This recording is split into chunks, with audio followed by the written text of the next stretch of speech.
Alright, Merry Christmas and Happy New Year's, mountain bike shoppers. I did another spreadsheet similar to the ones that I've done for the past 2 years. And I'm not going to do a full long video on it this time. I'm just going to quickly go over some highlights.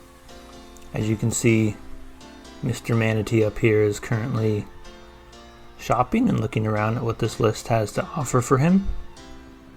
This year the hardtails and suspension bikes are mixed, just so I don't have to make like 2 pages or whatever. The price range had to change a little bit, obviously, with updated prices, but I tried to keep it reasonable within from $800 to $3,500. And this year I tried to focus more on good values for people to compare and not so much on railing on like bad values. For a lot of those bikes, I just put them at the bottom and didn't really give them any attention or like a rating, if you will. I kind of just tried to keep it with brands that I thought would be a good value and then really go over on paper to see where they stack up for that specific price. And of course, these are MSRP prices. So there's a lot of discounts right now, which is nice. And the first time we've had discounts since like pre-COVID. And some of these might be cheaper, so it's always on you to look that up, but this will just let you know which brands are generally better and which are generally worse. So let's just try to quickly get the highlights out of the way. This year, Vitus has really come back from kind of the struggle of their Brexit and COVID affected prices. For the low end, the Nucleus is great. The Sentier for like the mid and hardtails is great. And then they updated the Mythique. And they kept the prices relatively low, which is really good, and it makes it compete a lot better with those Polygon models. So if I had to pick my top 3 bikes for 2023, for this upcoming bike season, the first one would be the Vitus Sentier VR 1400. Great build. Hopefully they get the brakes specs sorted out, but either way, I mean, even if you get 2 piston brakes, it's still good value. The Vitus Mythique VRX, that's my favorite of the Mythique line.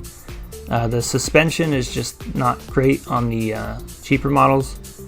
And then this year they brought in like an upcharge amp model that is spec'd better, but I wouldn't necessarily get that for, not even for that price, but I wouldn't go for that one. But basically $2,350, I would go VRX. And if you're looking to spend like $2,700, I would kind of encourage you to maybe look up and up to this Canyon Spectral, which is the third bike I'd recommend this year.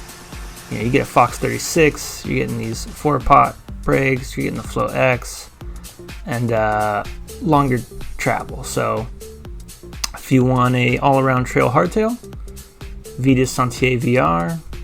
If you want a shorter travel trail bike, and keep in mind with Vitus, a lot of those come in 29 and 27 full size range, which is very nice. So Mythique VRX for trail. And then if you want more all mountain trail or long travel trail, I definitely recommend the Canyon Spectral 5, the aluminum version.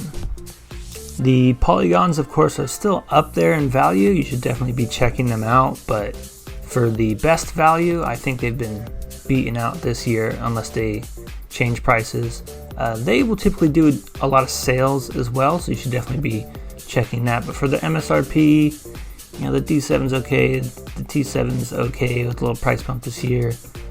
The T8 went up a lot, which is a bummer, and then it has to compete with things like the Mythique amp. But definitely that T8 is still a great option with that Fox 34 and those 4-pot brakes, the guarantee of the 4-pot brakes. Whereas with Vitus, we're gonna have to wait for the industry to stabilize a bit to see which brakes they settle on going forward. I would hope that they'd be going 4-pot for a bike that's $2,700. So good luck shopping next year.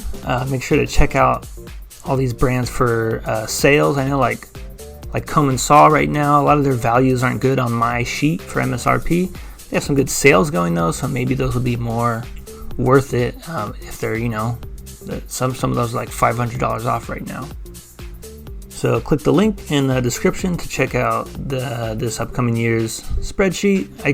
I don't know how much I'll update it necessarily, but hopefully the industry is a bit more stable where I don't have to update it, and this will be relevant information for almost the entire year. So good luck, and if you are shopping this upcoming year for a new bike, let me know in the comments which one you think you're going to go for. All right, thanks.